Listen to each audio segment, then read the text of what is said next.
Hey there, it's Steve from Serious Keto, and this is the Not So Serious Keto video podcast.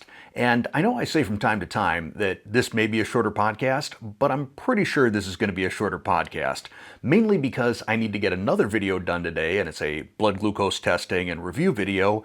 And usually the ideal time for me to do that is around 2 p.m., which it is right now, because at that point I've been fasted for I don't know, a whole lot of hours, and my blood glucose is completely stable, and I'm starting to get hungry. And all of those things are happening right now. So let's get through this podcast, and I can go start recording that video. This is going to be a little bit of a good news, bad news podcast. I'm going to start with the good news, and I'm going to start with the seriousketo.com website.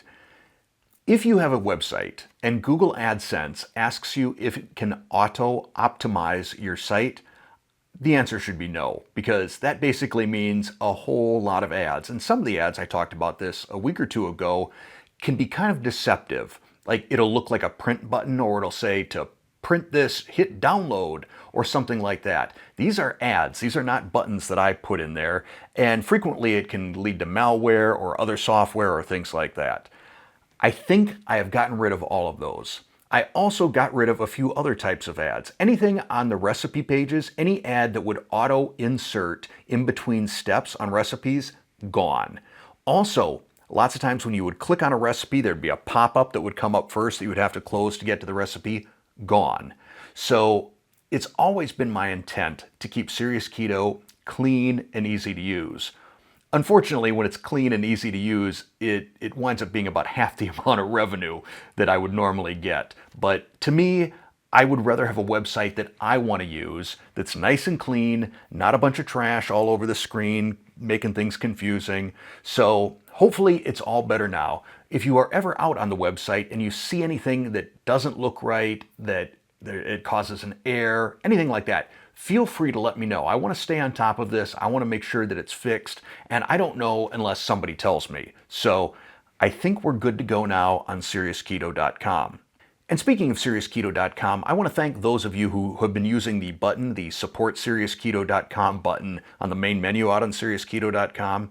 Your financial support of the channel is huge. I mean, the channel and the website both. So thank you so much for those of you who have done that. It does help to offset some of the ad revenue that I'm getting rid of now by cleaning up the site. So once again, thank you. I appreciate it a ton. The next topic is related to a feature that may be coming to YouTube. It's in beta test right now in Thailand. I don't know why that's the particular market they're choosing, but the reason I'm sharing this with you, I know some of you don't care about the behind the scenes stuff at YouTube, but this will impact probably any channel that you watch or leave comments on if it winds up rolling out globally.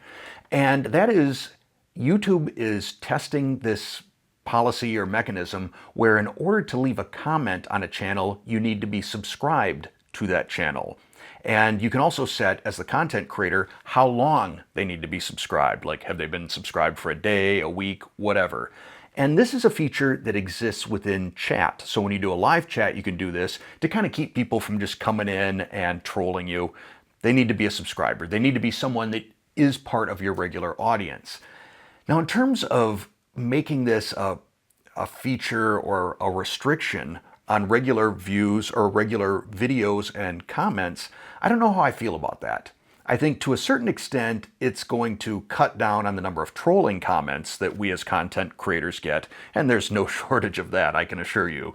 But it also, I don't know, I feel like if someone is trying out your content and they want to leave a comment and you reply to that comment, I think that is a far better way to bring them in as a subscriber than forcing them to subscribe to leave a comment. I don't know. I'd be curious to know what some of you think about that, if you think that's a good policy or if that's a bad policy, because I can kind of see both sides of that, and it will be interesting to see if YouTube rolls that out globally. Now we come to a little bit of sad news, and I had mentioned probably a month and a half ago in one of the podcasts, how I get concerned when frequent commenters, many of you are those frequent commenters, when you disappear for a while, when I don't see comments, I get concerned. And I think I said, my hope is that you just got sick of me and that it was nothing more severe. Now, unfortunately, I found out that one of my frequent commenters who had been missing for a while did pass away.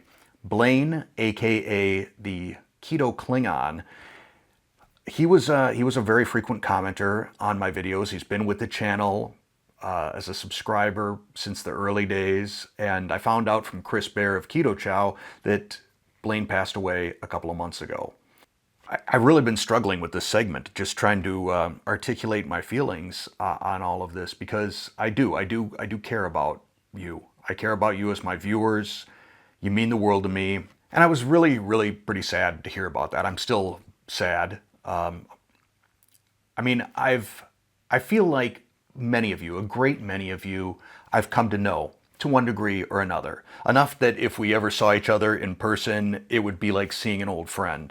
And I deeply care about so many of you, and the personal stories that you've shared in the comments, it really means a lot to me. I feel like that's something that we have on this channel, this sense of community. And whenever you lose any member of the community, it's tough sledding. So rest in peace, Blaine. I'm gonna miss you, buddy. And for the rest of you, please keep leaving comments. I like to keep up with you. So thanks. And now, so that I don't end this podcast on sort of a bummer note, a little fun story with my grandchildren. Colton, 6 years old. Calvin, 1 year old. Calvin is like any 1 year old. I mean, he is into everything. He just moves from one thing to the next.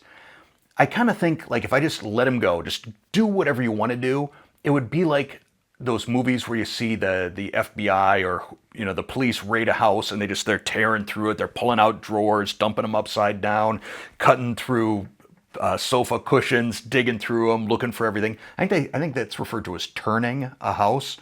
And I don't know if police really wreck houses like that when they do a search, but that's kind of what Calvin is all about. And the other day, he was getting into some stuff, and Colton said, and this is his exact words here, I'm not embellishing. He said, "Calvin, I don't want to be all parenty on you, but you really shouldn't play with that." Anyhow, I just got a huge kick out of it that he created a new adjective, parenty. It was funny. It was funny to me. I hope you got a kick out of it. That's going to be it for this podcast, though. Like I said before, you guys mean the world to me. I so much enjoy the dialogue that we have in the comments, so keep it coming. Tell me what's on your mind. Leave a comment. If you ever see any issues with the website, let me know. I'll get them fixed right away. I think that's it. Thanks for watching.